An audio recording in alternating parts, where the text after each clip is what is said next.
பகைமை உள்ள இடத்தில் பாசத்தை வளர்க்கவும், பகைமை உள்ள இடத்தில் பாசத்தை வளர்க்கவும், வேதனை நிறைந்த மனதில் மன்னிப்பு வழங்கவும், கலக்கம் அடையும் வாழ்வில் நம்பிக்கை ஊட்டவும், அமைதியின் தூதனாய் என்னையே மாற்றுமே. நன்று நன்று நம்பிக்கைக்குரிய நல்ல பணியாளரே, சிறிய பொறுப்புகளில் நம்பிக்கைக்குரியவராயிருந்தீர். எனவே பெரிய பொறுப்புகளில் உம்மை அமர்த்துவேன். கிறிஸ்து ஆண்டவரில் அன்புமிக்க சகோதர சகோதரிகளே, வளர வேண்டும் என்ற ஆர்வம் மேலும் வளரச் செய்கிறது. அவன்தான் வெற்றி வாகையை தட்டிச் செல்ல முடியும். இருப்பதில் நிறைவடைபவன் அல்ல, மாறாக தொடர்ந்து உழைப்பவனே வெற்றி வாகையை தட்டிச் செல்ல முடியும். கடமையை நிறைவேற்றுதலே கண்ணியமானோரின் பண்பு. அதில்தான் அவன் வெற்றியை தட்டிச் செல்கிறான்.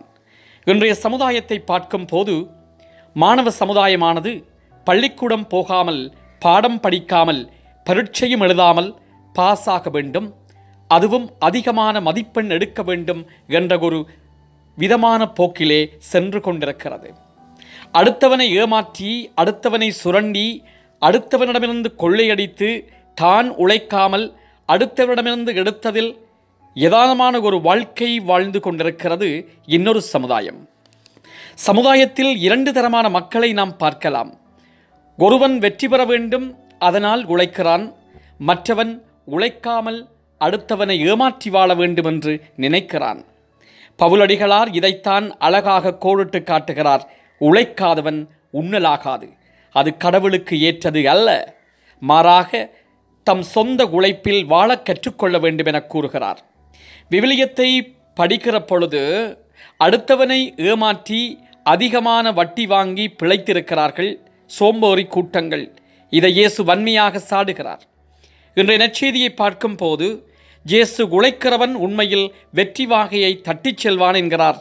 ஆனால் அவர்தான் உழைக்காமல் அடுத்தவனின் உழைப்பில் வாழ்கின்றவர்களை கடுமையாக சாடுகிறார். இனியாவது உழைக்க வேண்டுமென்ற மனநிலையை எம்மில் ஏற்படுத்திக் கொள்வோம். நாம் இச்சமுதாயத்தில் நமக்காக மட்டும் உழைக்காமல் அடுத்தவரின் நலனுக்காகவும் உழைக்க வேண்டிய நல்ல மனத்தை கடவுள் நமக்கு தர வேண்டி, உழைக்கும் மக்களாக, கடவுளுக்குரிய பிள்ளைகளாக இச்சமுதாயத்தில் வாழ இன்றே புறப்படுவோம். மன்றாடுவோமாக.